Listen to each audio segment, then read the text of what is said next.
বাধা আছে সত্যি, তার চেয়েও বড় মানুষের বাধা পেরোনোর শক্তি। যে একদিন দল থেকে বের করে দিয়েছিল, সেই একদিন পিঠ চাপড়ে বলে, সাব্বাস বেটা, ভুল কে না করে। সেখান থেকে শিক্ষা নিয়ে সূর্যের মতো পুরেই তো এক একজন হয় খাঁটি সোনা। মায়ের দোয়া টিম বলে টিপ্পনি কাটা দলটাই বিশ্বকাপে প্রথম ম্যাচ জিতে দেখিয়ে দিল।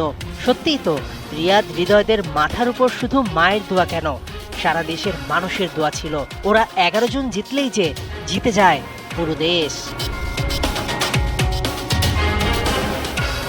একটা সময় মাশরাফি, সাকিব, তামিম, মুশফিক, রিয়াদ এই পঞ্চপাণ্ডবরা ভালো না খেললে বাংলাদেশ জিতত না।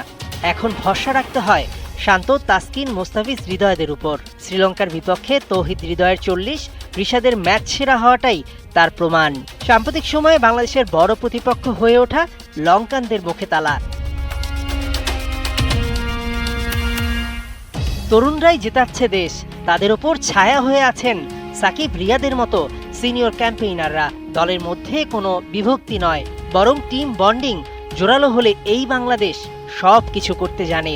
সৌম্য, লিটনরাও জান দিয়ে খেলতে বাধ্য।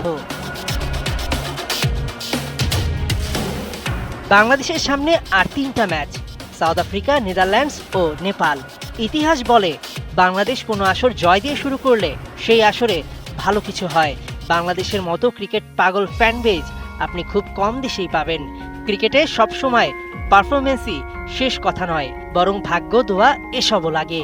লিখে নাও তুমি স্মৃতির পৃষ্ঠা জুড়ে আজকের দিনটাকে, লিখে নাও তুমি গভীর অনুভূতিতে। এই জয়ই হতে পারে ইতিহাস রচনার নোঙর, বিশ্বজয়ের বন্দরে।